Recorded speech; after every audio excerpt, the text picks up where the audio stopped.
வேண்டிய நிலுவைத் தொகையை கேட்டு விவசாயிகள் பாலக்கரையில் இருந்து வருவாய் கோட்டாட்சியர் வரை பேரணியாக சென்று ஆர்ப்பாட்டம் செய்து மனு கொடுத்தனர். இதனால் சிறிது நேரம் அப்பகுதியில் பரபரப்பு ஏற்பட்டது.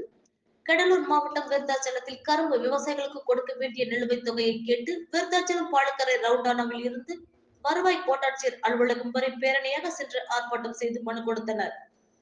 இதில் FRP பணத்தை வட்டியுடன் வழங்குக, 4 ஆண்டுகளாக வழங்க வேண்டிய 78.62 கோடி தொகையை ஹைகோர்ட் உத்தரவுப்படி வழங்கு, லாப பங்கீடு தொகையை 5 ஆண்டுகள் உள்ளதை வழங்கி ஆலையை விரைவில் துவங்க கோரி வலியுறுத்தியும் போராட்டம் நடைபெற்றது. இந்த பேரணியில் அம்பிகா ஆலை தலைவர் ராஜேந்திரன் தலைமையில் செயலாளர் பரதன், செயலாளர் கொளஞ்சிநாதன், விருதை ஜெய்பிம் புகழ் தலைவர் கோவிந்தன், செயலாளர் செல்வகுமார் முன்னிலையில் நடைபெற்றது. இந்த பேரணியில் சிறப்பு அழைப்பாளர்களாக விவசாயிகள் சங்கத்தின் மாநில பொதுச் செயலாளர் ரவீந்திரன் கலந்து கொண்டு கண்டன கோஷங்கள் எழுப்பினார். மாநில தலைவர் கரும்பு சங்க விவசாயி வேல்மாறன், மாவட்ட தலைவர் ரவிச்சந்திரன், மாநில செயலாளர் ராஜேந்திரன், நிஷா, மாவட்ட செயலாளர் சரவணன், திட்டை வட்ட செயலாளர் அன்பழகன், விருதை வட்ட செயலாளர் கலைச்செல்வம், மாவட்ட துணைத் தலைவர் மகாலிங்கம், பெண்கள் உள்ளிட்ட ஏராளமானோர் பேரணியாக வந்து வருவாய் கோட்டாட்சியர் சையத் மெஹ்மூதிடம் மனு கொடுத்தனர்.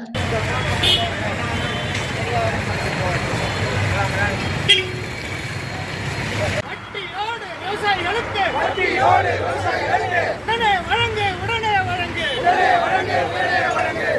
வட்ட நிர்வாகமே சர்க்கரை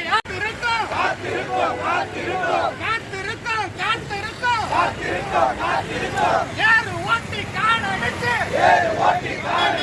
புல்லு போட்டு தண்ணி ஊட்டி வருஷம் எல்லாம் பாடுபட்டு வளர்த்த கரும்பு வாங்கி உங்க கிட்ட வளர்த்த கரும்பு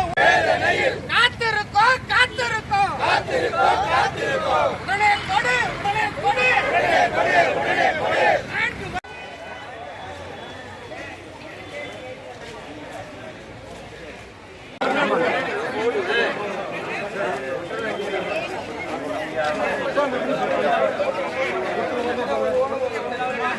பொறுமையா